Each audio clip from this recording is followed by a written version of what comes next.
And when I rise, let me rise, like a bird, joyfully. And when I fall, let me fall, like a leaf, gracefully. And when I stand, I will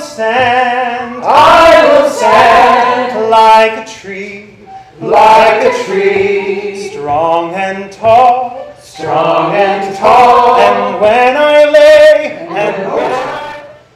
This is a very strange situation when Donald Trump already been dictator for life, even though he hasn't been elected yet. So basically, I need to keep raising money during this entire time to get a better deal. And while I'm out, I can do a lot of stuff, which is the reason that I said I don't want to rot in jail and just do the 8 months while I'm sitting here. Because I've done so much since I was able to get out. I got my ibogaine factory back. Somebody took away my ibogaine factory in Africa. And that guy was a scam artist. And eventually he absconded with a bunch of precursor so he could make his own ibogaine. And that was all it was about. He was a fraud. And he bamboozled the other guy, the guy that's an actual chemist. So I wouldn't have been able to do that if I had been sitting in jail. And since my plan is to move from selling pot, which is a very saturated situation right now. You may notice there's pot everywhere, right? To ibogaine, if I hadn't been able to get out, I wouldn't have been able to do that. And I would be completely penniless after 8 months. This way, after 8 months, I'll have a functioning business. They insist on being judged as people. They have won the right of personhood. However, they love to revert to the non-person whenever it best serves them. No major institution believes in climate change. They are intimidated by the earth. Even the National Geographic, even the bird watchers at Cornell University, they don't really come out. They don't really put their ass on the line. They are not Dana Bealing forward. That's right. They are back in that institution. And one of the reasons we're so passive right now, one of the reasons that the last 2.5 years, every month, all the indicators that we have, the heat waves, the melting glaciers, just everything you can think of, the temperature of the deepest currents, the speed and direction of the jet streams, everything is changing, everything is accelerating, everything is not even recognizable by the scientists. They don't even understand it. And people don't know about it. Preach it. The last couple of years, since COVID, it's been very different. We are in the apocalypse that we were told we had to fear. And now we're here, and we're not afraid because we don't know about it. That is the monoculture. That is not Dana Beal. That is the monoculture coming down on us with its constant repetition, with its constant sloganeering, with its saturation advertising. That's getting me. Product after product after product. We're supposed to have our feelings and our opinions through products. That's how deeply consumerism is still spreading. It's still going down into our deep self. It's still going into the ecosystem of the human being. Dana Beal is standing there.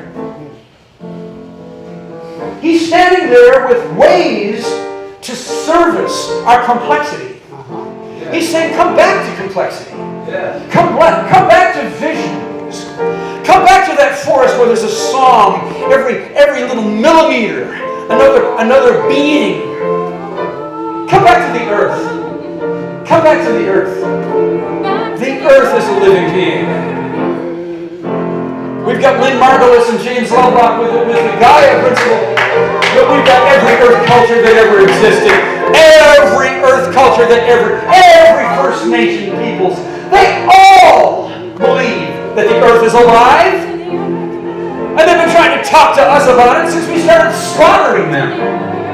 But we came at them, with control, with repetitious monoculture, with violence, with colonization is just.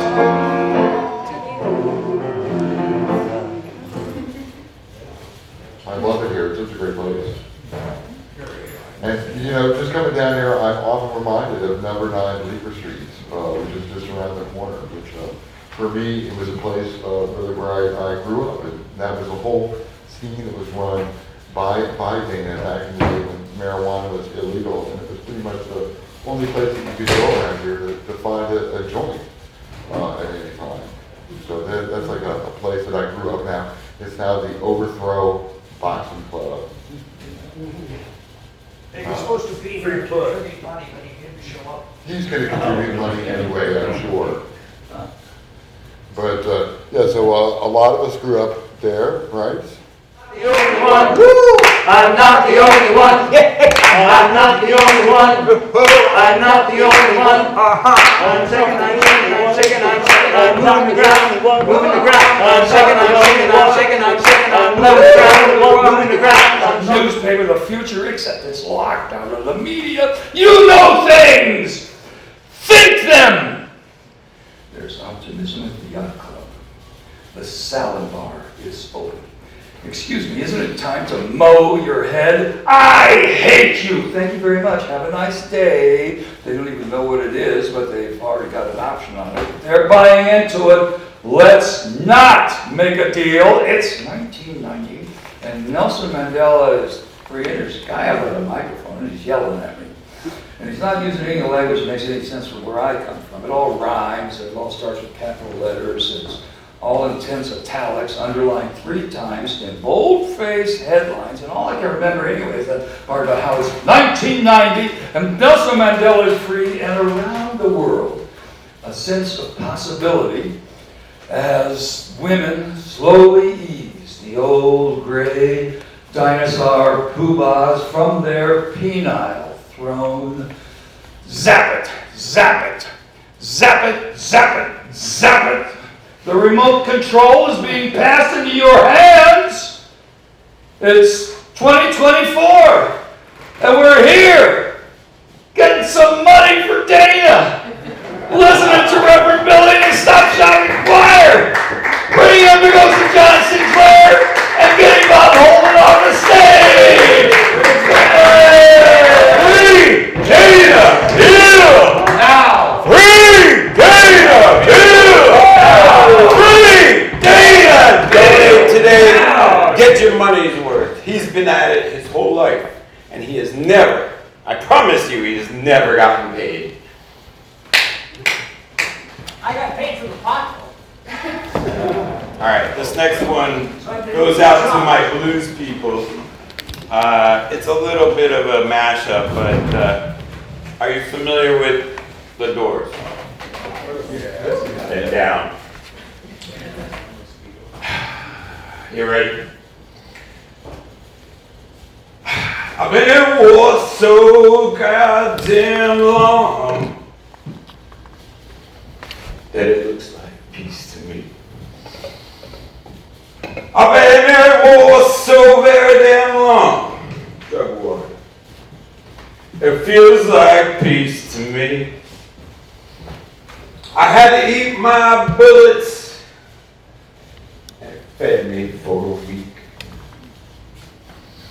Sergeant, Sergeant, Sergeant, look what they did to me. Sergeant, Sergeant, Sergeant, put this man in jail. Is that an opiate settlement money to go to Savas? Not 1 cent. for research into ibogaine. So, if you want to actually have the ibogaine, you're going to have to bite the bullet and legalize weed. Amen. That's it. There it is. So that's There's the a plan. platform. There's a plan. We're going out there. I'm going around Idaho. I'm going to travel around the state, meet people. We have some people in the legislature, and we're going to pass a law. Meanwhile, we're also trying to pass a law here in New York with Jumaane Williams. Remember the guy that's trying to abolish Rikers? Yeah. Well, you know, if you're going to abolish Rikers, Yeah. you're going to have to cut a lot of bids. And if you're going to cut a lot of bids, you're going to need effective drug treatment. Because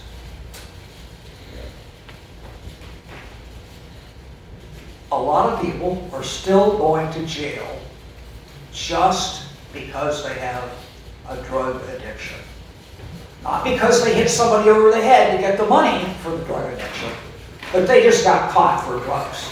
And they got caught for drugs. Of course they were going to get caught for drugs. They have to do drugs every day. They're an addict. So, we also have a pending bill with Phil Steck from the Substance Abuse and Alcohol Committee of the Assembly to create that ibogaine clinic here in New York City, the Howard Lossoff Ibogaine Clinic, right here in New York City. I don't know how we're going to get the money for it because pot is already legal. And the money is already spent on something else. And we have the same problem of getting the money out of the opium settlement fund. But we'll figure something out. Maybe we'll throw a series of benefits. Anyway, that's the plan. We're going to try to legalize pot in the other 26 states using ibogaine as a kind of a can opener. Thank you, Dana.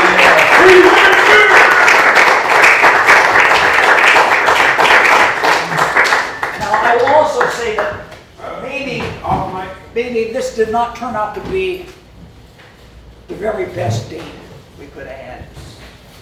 Yeah. Because of the fact they canceled us on June 11th by insisting that I had to show up in court that day. And this was the next date we could get. And of course, a lot of people are kind of gone, you know. I was wondering, well, will there be very many people showing up? And I guess this is the answer. We'll have to try again. It sounds like you, Dana. Praise Beal. Praise be. Praise be.